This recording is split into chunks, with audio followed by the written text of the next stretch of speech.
আল্লাহর কসম আমার সামনে কোরআন আছে, আমি বোঝাবো বিপদে আল্লাহ থাকে কেমন করে। বাজে বিকাল 5টা, যাইতে লাগবে 8 ঘন্টা। আমি লোকেশন মারলাম, আমি যদি এখন রওনা দেই আমার যেতে বাজবে কয়টা? তো দেখলাম 12টা 40, যেখানে আজকের মাহফিল একটু পরে শেষ হয় 12টার আগে, ওখানে 12টা 40 মানে কি আমি যাব, কিন্তু একটা অডিয়েন্সও মাঠে খুঁজে পারো না।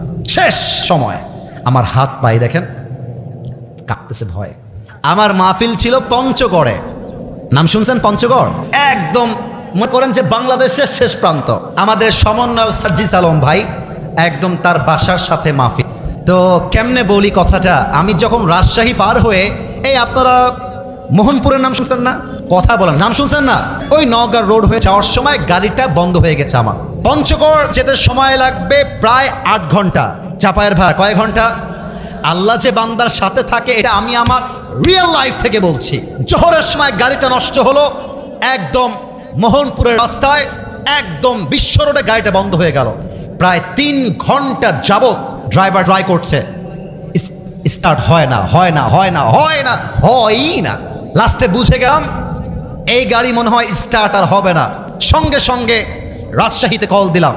রাজশাহীর ইউনিভার্সিটির পাশে একটা স্ট্যান্ড আছে, গাড়ির স্ট্যান্ড। ভাই আসিফ হুজুর বলছি, চিনতে পারছেন? বলছে হ্যাঁ হুজুর আপনাকে চিনি, আপনার ওয়াজ আমরা শুনি ইউটিউবে। ভাই বিপদে পড়ছি রে ভাই, একটা গাড়ি পাঠানো যাবে? মানুষ যে কত খারাপ, ভাড়া হল 12 থেকে 15,000 টাকা, আমাকে বলছে ভাড়া দেওয়া লাগবে 30,000 টাকা। মার হাওয়া কে বললো? কে বে, এর বাড়ি কোথায়? মামুর বেটা কি বলছে বে, বুঝেই না। এই ভাই ভাড়া হচ্ছে 12, চাইছে কত হাজার? 30,000। মেজাজটা এত হট হয়েছে, ওদিকে কমিটি কল দিচ্ছে, মাদ্রাসার প্রিন্সিপাল এখন নাকি আত্মহত্যা করবে, এমন একটা ভাব। কেন আত্মহত্যা করবে?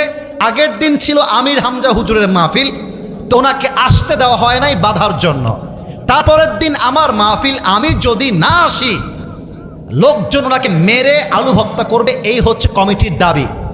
একটু পরেই মাগরিবের, এই ভাই আমার, আমি মজার জন্য বলছি না, ওয়াল্লাহি আল্লাহর কসম আমার সামনে কোরআন আছে, আমি বোঝাবো বিপদে আল্লাহ থাকে কেমন করে। বাজে বিকাল 5টা, যাইতে লাগবে 8 ঘন্টা। আমি লোকেশন মারলাম, আমি যদি এখন রওনা দেই আমার যেতে বাজবে কয়টা? তো দেখলাম 12টা 40, যেখানে আজকের মাহফিল একটু পরে শেষ হয় 12টার আগে, ওখানে 12টা 40 মানে কি আমি যাব, কিন্তু একটা অডিয়েন্সও মাঠে খুঁজে পারো না। শেষ সময় আমার হাত পায়ে দেখেন কাঁপতেছে ভয়। কেন কাঁপতেছে? আমার জন্য না। আচ্ছা আপনারা আপনাদের মাহফিলটা নিয়ে ভাবেন, রাত বাজে 12টা, আসিফ হুজুর নাই, এই লোকগুলো অনেক লোক জুতা মারে, জুতা আমি নিজে দেখছি, জুতা মারে কেঁপে, আরে এত দূর থেকে আসি, হুজুর কোথায়? ওদিকে কমিটি কল দিতেই আছে, আসিফ হুজুর, আসিফ হুজুর কই কই কই। আমি কেমনে বলি যে ভাই আমি তো ফেসে গেছি। লাস্টে একটা গাড়িকে কল দিয়ে পেলাম, প্রথমে বললো 16,000, যখন বুঝে গেছে পড়ে গেছি বিপদে, 16,000 ভুল হয়ে গেছে, আসলে হবে 18,000। আচ্ছা ভাই যান, 18,000ই দিব, আপনি আসেন। সেও আসলো 1 ঘন্টা পরে, আগে ছিল 5, 1 ঘন্টা পরে আসলে বাজে কত? 6। বের হলাম পঞ্চগড়ের উদ্দেশ্যে, লাগবে 7 থেকে 8 ঘন্টা। গাড়ি চলেছে কত জানেন?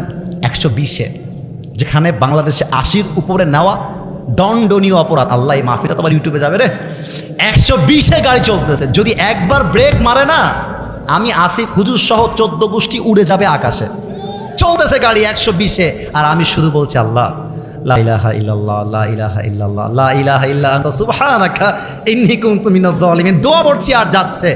আল্লাহর কসম করে বলছি, এখানে কাউসার আছে, নাইম আছে, এরা আমার প্রত্যক্ষদর্শী। যেখানে মাহফিল ধরার কোনো সম্ভাবনাই নাই, সেখানে আল্লাহ তাআলা আমাকে 10টা 30-এ পৌঁছায় দিয়েছে। আল্লাহর নামে কসম করে বললাম, এটা সত্য কথা, এই মাসের কথা। তো আমি তখন বুঝলাম যে বিপদে আপনি পড়বেন, আপনি যত বড় ফেরেশতা হন, আল্লাহওয়ালা হন, পীর হন, বুজুর্গ হন, বিপদে আপনি পড়বেন। বাট ভয় পেও না, বুক চিরে দাঁড়িয়ে যাও, আল্লাহর ভরসায় সাহসটা বাড়াও, আল্লাহর নামে আগুন জ্বালাও বুকে, সত্যের পথে চলো, সাহস রাখো মুখে। আরে আল্লাহ যখন পাশে, কিসের এত ভয়? তাওয়াক্কুল করো, কাছে আসবে বিজয়। ঠিক কিনা বলেন?